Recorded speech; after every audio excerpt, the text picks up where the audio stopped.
President of the Republic of Azerbaijan, Mr. İlham Əliyev.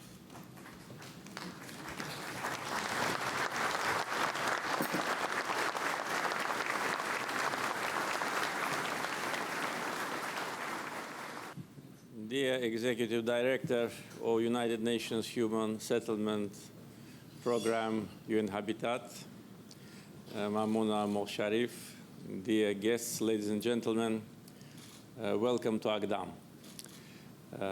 I'm very glad that we organize Azerbaijan National Urban Forum here in the place where Ağdam city once was situated. Now you can see that nothing left from what used to be a city full of life. It was destroyed. It was destroyed during the times of occupation. I'd like also to express gratitude to our guests from different countries. We have representatives of more than 40 countries attending our forum, for being with us, for coming here to see what has happened to the biggest city in Karabakh region, which Ağdam used to be, and to see what we are doing and what we are planning to do in the coming years to return former IDPs to their homeland. Ağdam was, as I said, already destroyed during the years of occupation. It was not destroyed during the First Karabakh War. It was destroyed after, for almost 30 years, stone by stone. All the buildings have been ruined and dismantled. Stones have been stolen and sold out.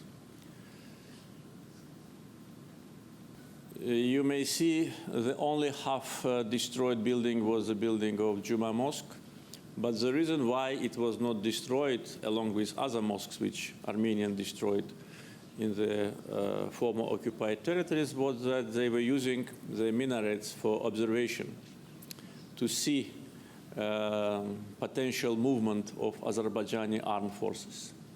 But we have video and photo evidences of desecration of Ağdam Mosque, where Armenians kept pigs and cows in the mosque.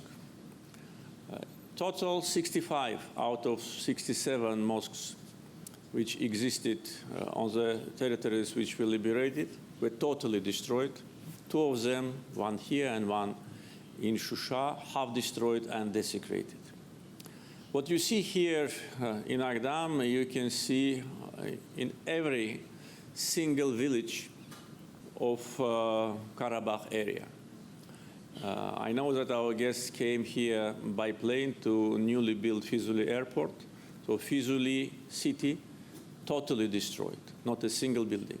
Jabrail is the same. Gubadli, Zengilan is the same. The only places where not all the buildings have been destroyed were Shusha, Lachin, and partly Kelbecer. But the reason for that was that Armenian state was conducting a policy of illegal settlement of Armenians from different countries to settle on the occupied territories. And this is considered to be a brutal violation of international law and Geneva Conventions. So now we are facing a tremendous challenge to return as soon as possible former refugees and IDPs to their homeland. But one of the biggest complications, apart from a large-scale reconstruction program, are landmines. Since the war ended almost 2 years ago, we have almost 250 Azerbaijanis who have been killed or seriously injured as a result of landmine explosions. Unfortunately, the figure is growing every week. Just last week, we had 2 killed and 3 seriously injured.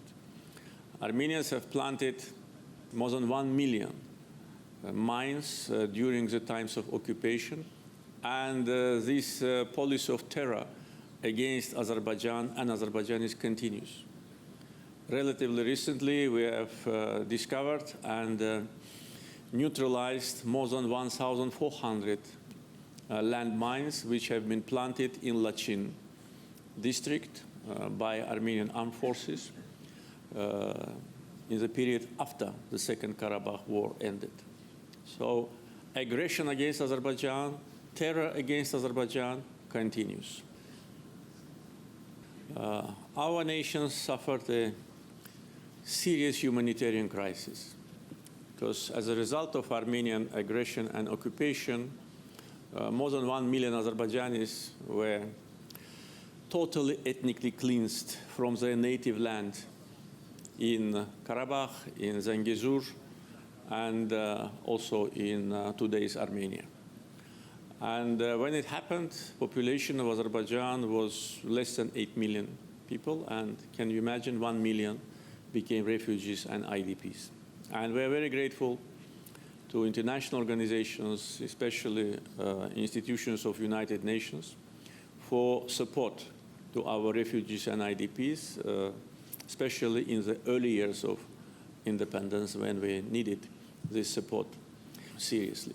Results of the Armenian occupation and aggression is now seen by everyone who visits liberated territories. And since the Second Karabakh War ended, there have been thousands of foreign visitors, journalists, politicians, representatives of civil society who came here and saw it with their own eyes. The scope of Armenian barbarism and vandalism actually is so impressive so that many people who come to this part of Azerbaijan really feel absolutely exhausted morally. And you can imagine the feelings of us, of Azerbaijanis, and especially those who used to live in Ağdamda, in Füzuli, in other part of Azerbaijan, which was under occupation, when they come here. And they cannot even find the place where their house was situated, because everything is totally destroyed. Armenia, conducting the policy of occupation, had main target as to change de facto situation on the ground and to make then negotiation process with Azerbaijan endless. And that was the reason why negotiations lasted for 28 years without any result. So result was actually zero. Despite the fact that leading international organizations such as United Nations, OSCE and others adopted resolutions, decisions, demanding immediate and unconditional withdrawal of Armenian troops from Azerbaijani territories, particularly 4 UN Security Council resolutions, which remained on paper for almost 30 years. And despite all our appeals to impose sanctions on Armenia, we did not succeed. So international community decided in a way to turn a blind eye on the humanitarian catastrophe of Azerbaijani people. The most regrettable is that the structure which had a mandate from OSCE, so-called Minsk Group, and its co-chairs visited occupied territories many times, witnessed the brutal devastation of all the cities and villages, witnessed illegal settlement of Armenians on our lands, but did not condemn Armenia. Throughout 28 years of their so-called activity, there was not a single word of condemnation of Armenia by them. And of course, now when we see some efforts to revitalize this Minsk group, we of course cannot be supportive to that because they did nothing to implement their mandate. The only thing they did, actually, to a certain degree, they tried to legitimize the Armenian aggression. They tried to create a balance between aggressor and the victim of aggression. Therefore, now, when Azerbaijan itself restored international law, implemented UN Security Council resolutions, used the UN Charter, particularly the paragraph which talks about self-defense, and restored our national dignity, we do not need any other mediation. We made a proposal soon after the Second Karabakh War ended. Despite all what you see in Ağdamda and what anyone can see in the territory of more than 10,000 square kilometers totally destroyed by Armenians, despite the human sufferings of our people, we proposed peace to Armenia. We announced publicly the 5 basic principles of international law, which should be the basis for peace agreement, particularly a mutual recognition of territorial integrity of countries, refrain from territorial claims in the future, refrain from use of force or threat of use of force, delimitation of state border, and opening of communication. So these actually are basic principles of international law, and I think peace agreements or any kind of agreement between countries which are trying to normalize their relations must be based on that. With respect to Armenian population who still lives in Karabakh region of Azerbaijan, they are our citizens, and we are not going to discuss how we're going to organize their life on our territory with any international player. Karabakh is Azerbaijan. The Second Karabakh War proved it on the ground. During the times of occupation, no country in the world, including Armenia, recognized this artificial structure. Therefore, issues related to our internal affairs, we never discuss with international institutions or with any country, regardless the size and potential of that country. We have certain optimism with respect to the peace process, because just recently, several days ago, there was a meeting of foreign ministers of Azerbaijan and Armenia, first meeting of that kind, particularly with the agenda of preparation of draft of peace agreement. We hope that it will not take a long time. We know the tactics which Armenians usually use when they don't want to come to an agreement, like negotiations on Karabakh conflict for 28 years. If that continues, then we'll have no peace. If this is a choice of Armenia, that means that they will make another serious mistake. They underestimated us. They underestimated our will, the will of people of Azerbaijan, the potential of Azerbaijan. And they had to pay the price for that. The war, which happened 2 years ago, was conducted on the territory of Azerbaijan.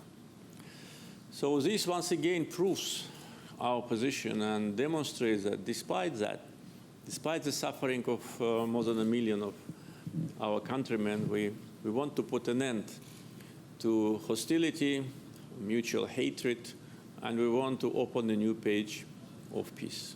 Whether we will succeed or not, we will see. I'm not sure, but at least we are moving in that direction.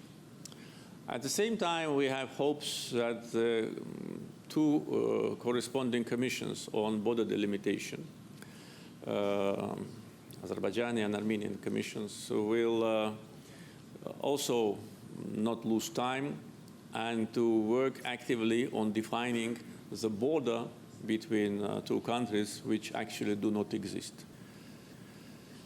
During the times of occupation, which lasted for almost 30 years, that border was totally under Armenian control. So when occupation ended, we came to the border, which we consider to be the border, and settled there. Therefore, in order to define this border, which is more than 400 kilometers, of course, we need to have very active work based on historical documents, based on historical maps, and based on international practice and certain methodology. So this process is moving, but again, how successful it will be, it is difficult to say. So this is actually what happened during the last period of time. Now we are facing the new challenges, but very pleasant challenges to rebuild Karabakh and Eastern Zengezur, to return people, to return life, and to create much better conditions for former refugees and IDPs which exist anywhere else in Azerbaijan. And I'm sure that these people, they deserve that. They lived in difficult conditions for many years, despite the fact that we resettled more than 300,000 IDPs, providing them with new apartments and flats.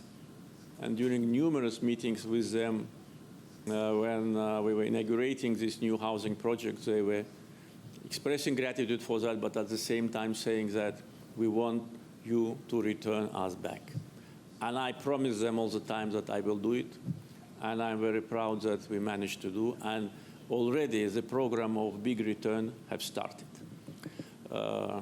Relatively recently, this May, the first village in Zangilan region was already built, and the first IDPs are already back. And I'm really very proud that I'm sure all the people of Azerbaijan, that not only those who used to live there, they're going back, but also their children, their grandchildren. Already this September, the school in Zangilan opened, and the young Zangilanis are already studying at school. They've never seen that land because they were born after occupation, but it shows that the people of Azerbaijan are strongly committed to their roots, to their native land.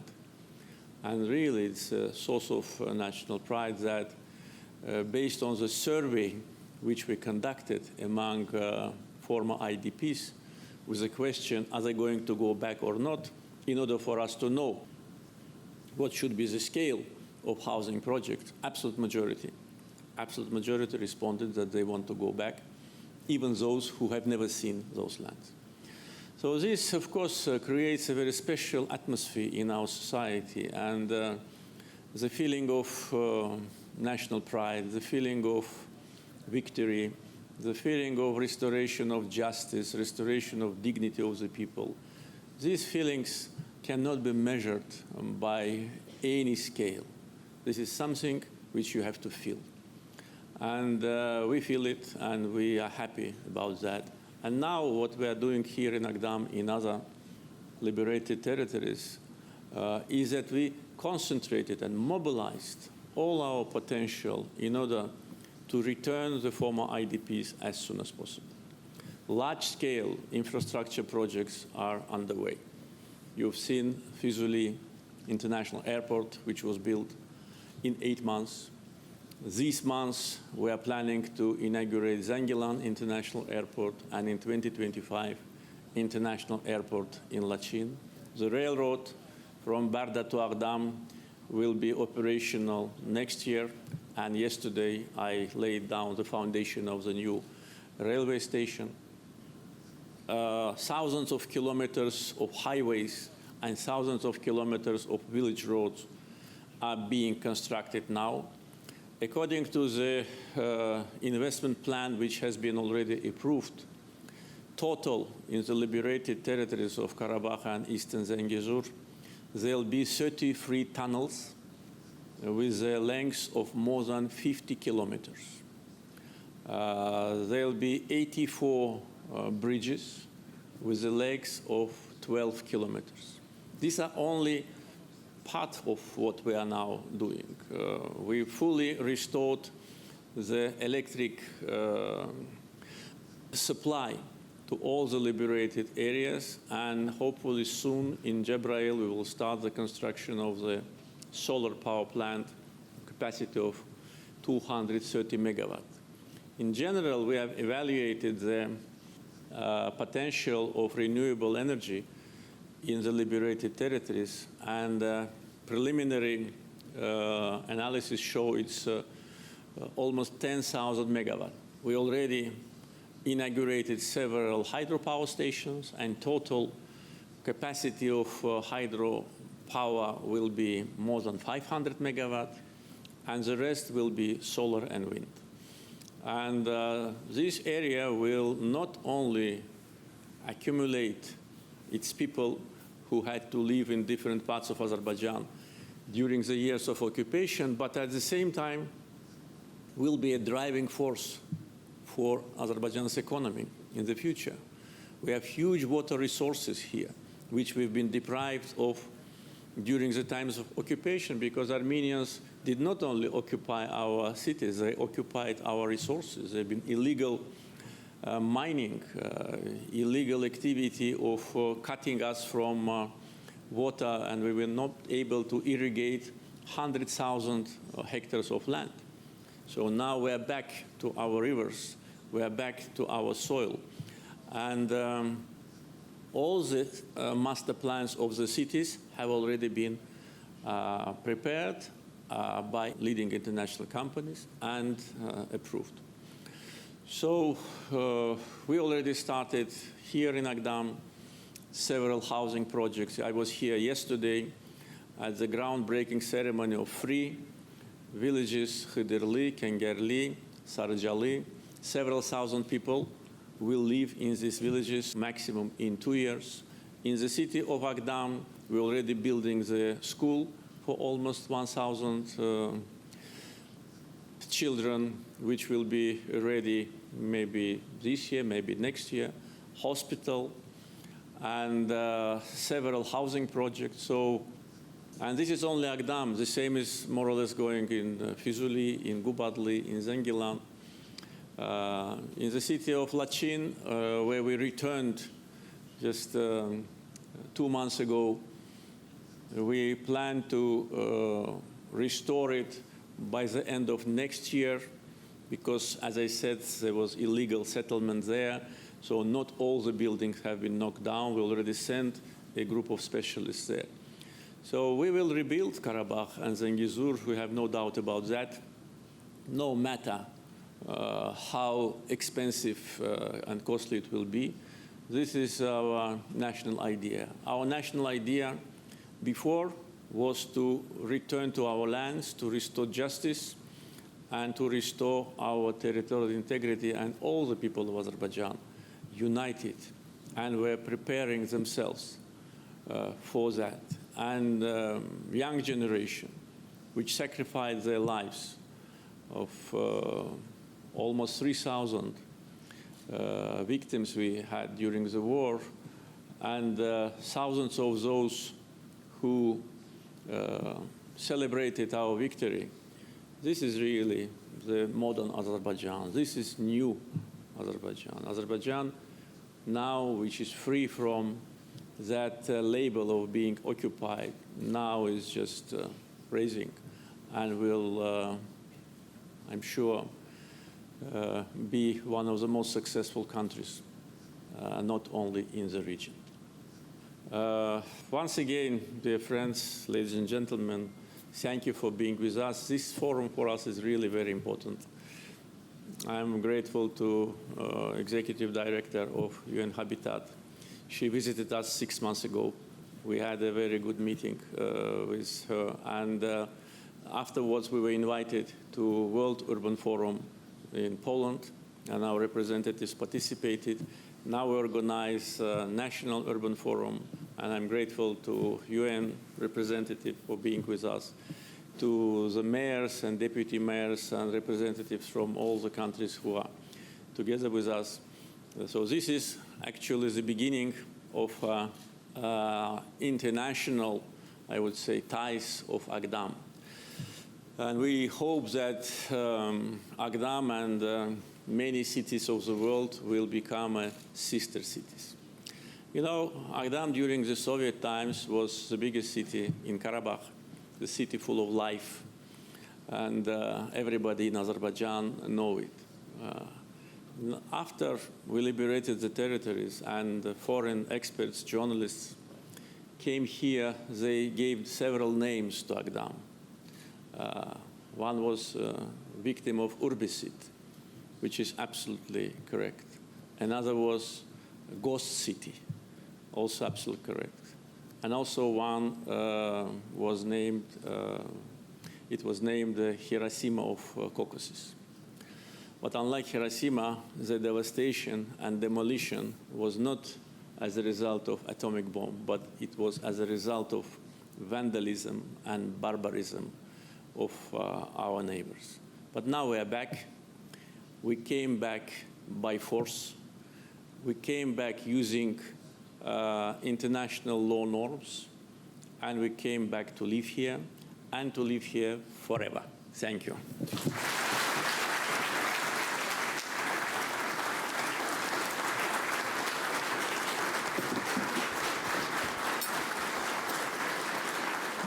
Sonra BMT-nin məskunlaşma proqramının icraçı direktoru xanım Maymuna Mot Şərif çıxış etdi.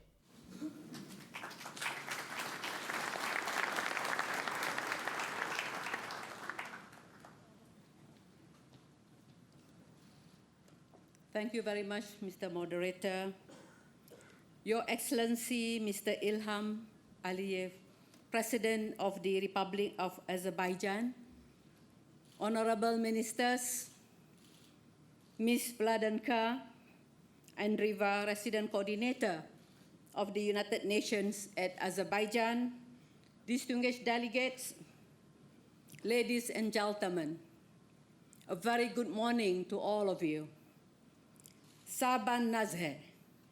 I hope I put it correctly on the good morning. I try my best, Mr. President. I'm very honored to be here at the inaugural National Urban Forum organized by the government of Azerbaijan under the patronage of His Excellency President İlham Əliyev. This is particularly meaningful as we are in the month of Urban October with the global observance of World Habitat Day having been celebrated for the first time in the Eurasian continent 2 days ago in Balıkesir in the Republic of Turkey. The theme being Mind the Gap, leaving no one and no place behind. Mr. President, I am very humbled by your invitation to this first Azerbaijan National Urban Forum, which is taking place in Ağdamda. This conference hall, the airport at Fuzuli, and the housing projects demonstrate your government's determination and dedication to carry out urban regeneration efforts in post-conflict area. You are building a better future for your citizens. Congratulations. As the Secretary General of the United Nations, Mr. Antonio Guterres said, there are no winners and only losers in wars and conflicts.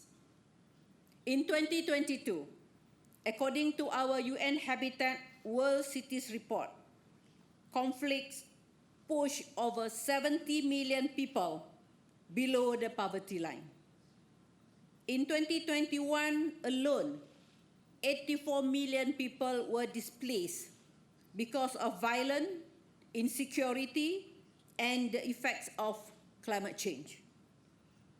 A majority of 26 million refugees in the Arab region, for example, and are all concentrated in urban areas.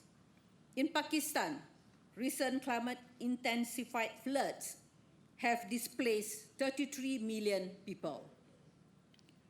For us at UN Habitat, a key ingredient for development is peace and stability.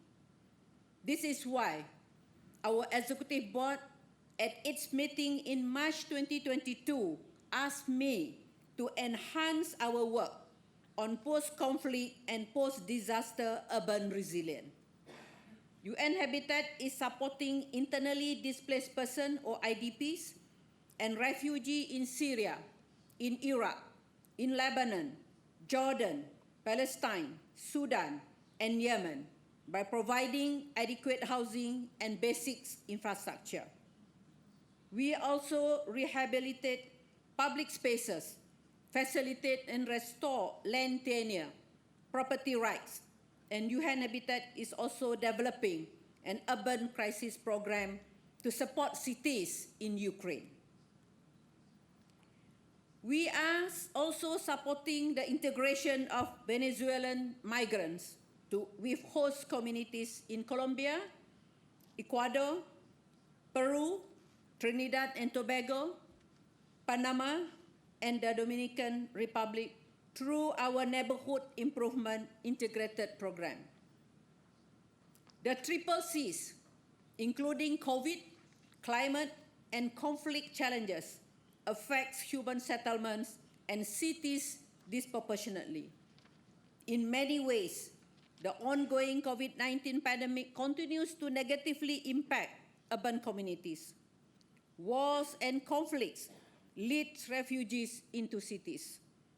For this, UN Habitat is active in 36 countries and has set up the City IQ network of more than 1,000 cities to help those on the front line with both normative guidelines and technical support to build back better.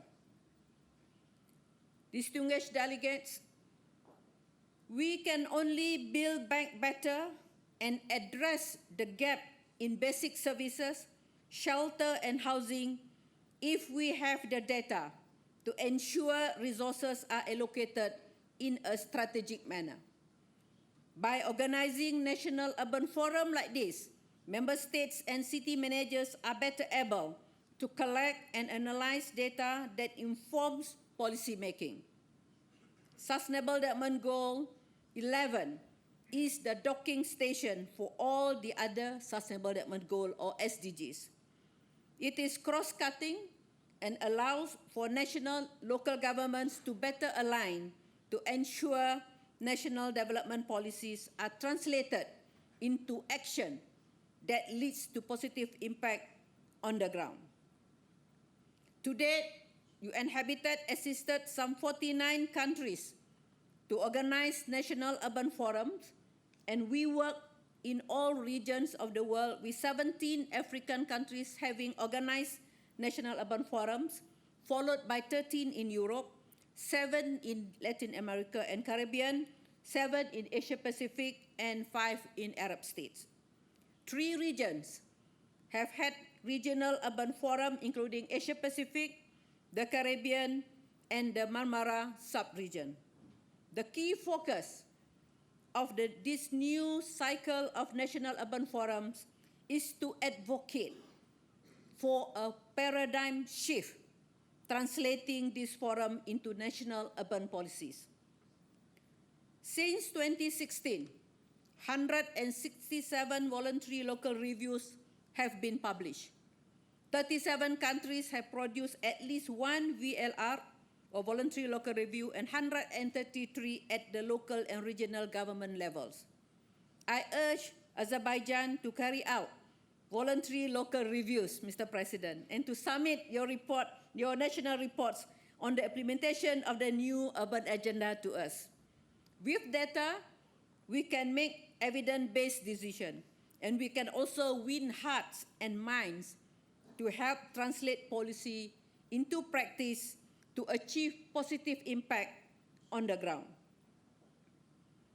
Mr. President, let me thank the government of Azerbaijan for supporting sustainable urbanization at the high-level meeting of the implementation of the new urban agenda in New York in April this year. The Azerbaijan delegation at the 11th session of the World Urban Forum in Katowice, Poland, also made a great impression. Now I hope that Azerbaijan will also participate in the Housing and Urban Development Ministerial Meeting on Cities and Climate Change taking place on 17 November at COP27 in Sharm el-Sheikh, Egypt. As promised, Mr. President, we have prepared the UN Habitat Country Program document for Azerbaijan, which I will deliver to you today. Let me thank, among others, the President of the State Committee for Urban Planning and Architecture and various ministries that have contributed to this document. My big thank you also to my sister, Madam Vladanka Andreeva, President Coordinator of the United Nations here in Azerbaijan, who coordinated support from the UN country team. UN Habitat looks forward to join national effort to regenerate cities and communities to build a better urban future. According to our UN Habitat 2022 World Cities Report, was launched during the World Urban Forum in Katowice, humanity stands at a crossroad. Although urbanization is a mega trend that is unstoppable, without integrated planning and multi-level cooperation between national, local, and regional governments, our urban future is very bleak. I am therefore grateful to His Excellency the President for his patronage of this first Azerbaijan National Urban Forum. Your presence today, sir, has elevated this platform that allows all partners of the new urban agenda to discuss and formulate policy recommendations related to sustainable urbanization. These include academia, private sector, civil society, youth, women, and the grassroots communities. I urge them to form partnership and declare their actions in support of the implementation of the new urban agenda and our common agenda of the United Nations. I am truly humbled by the dedication and resources allocated to regenerate Agdam. I am convinced if we dedicate ourselves to this cause, we can realize the vision of His Excellency, Mr. President, to ensure that no one, no place is left behind in this urbanizing world. Thank you. Sho Solon. Thank you.